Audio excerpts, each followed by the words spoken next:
2,000 ರೂಪಾಯಿಗೆ ಬೆಳ್ಳಂಬೆಳಗ್ಗೆ ಸ್ನೇಹಿತನ ಜೀವ ತೆಗೆದ ಪಕ್ಕದ ಮನೆಯ ಆಪ್ತ. ಅವರಿಬ್ರು ಅಕ್ಕಪಕ್ಕದ ಮನೆಯವರು, ತುಂಬಾನೇ ಆತ್ಮೀಯರಾಗಿದ್ರು. ಆದ್ರೆ 2,000 ರೂಪಾಯಿ ವಿಷಯಕ್ಕೆ ಶುರುವಾದ ಗಲಾಟೆ ಬೆಳ್ಳಂಬೆಳಗ್ಗೆ ಹೆಣವನ್ನ ಉರುಳಿಸಿದೆ. ಹೌದು, ಆಗ ತಾನೇ ಬೆಳಗಾಗಿತ್ತು. ಊರಿನ ಜನರೆಲ್ಲ ಮನೆಯಿಂದ ಹೊರಬರೋದಕ್ಕೆ ಶುರು ಮಾಡಿದ್ರು. ಇಂತಹ ಹೊತ್ತಲ್ಲಿ ರಣ ರಾಕ್ಷಸನೊಬ್ಬ ಅಟ್ಟಹಾಸವನ್ನ ಮೆರೆದಿದ್ದಾನೆ. ಜಸ್ಟ್ 2,000 ರೂಪಾಯಿಗೆ ಸ್ನೇಹಿತನ ಪ್ರಾಣವನ್ನ ತೆಗೆದಿದ್ದಾನೆ. ಗೆಳೆಯನನ್ನ ಕೊಂದವ ಹೆಣದ ಮುಂದೆ ನಿಂತು ಅಟ್ಟಹಾಸವನ್ನ ಮೆರೆದಿದ್ದಾನೆ.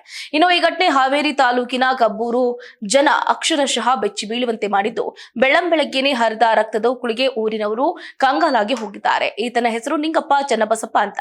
ಈತ ಶಿವು ಇಬ್ರು ಅಕ್ಕಪಕ್ಕದ ಮನೆಯವರು. ಹೀಗಾಗಿ ಇಬ್ಬರ ಮಧ್ಯೆ ಒಂದೊಳ್ಳೆ ಗೆಳೆತನ ಇತ್ತು. ಆದ್ರೆ ಎಣ್ಣೆ ಚಟಕ್ಕೆ ಬಿದ್ದವರು ಬೆಳಗಾದ್ರೆ ಸಾಕು ಎಣ್ಣೆ ನಶೆಯಲ್ಲಿ ತೇಲಾಡ್ತಿದ್ರು. ಕೆಲ ದಿನಗಳ ಹಿಂದೆ ಇದೇ ನಿಂಗಪ್ಪ ಶಿವು ಬಳಿ 2,000 ರೂಪಾಯಿ ಸಾಲವನ್ನ ತಗೊಂಡು ವಾಪಸ್ ಕೊಟ್ಟಿರ್ಲಿಲ್ಲ. ಎಷ್ಟೇ ಕೇಳಿದ್ರು ಹಣ ಕೊಡ್ತಾ ಇರ್ಲಿಲ್ಲ.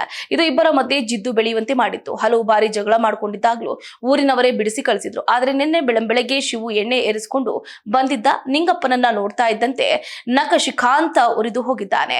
ಜಗಳ ಶುರು ಮಾಡಿದವ ನಡು ಬೀದಿಯಲ್ಲಿ ಹೆಣವಾಗಿ ಉರುಳಿದ್ದಾನೆ.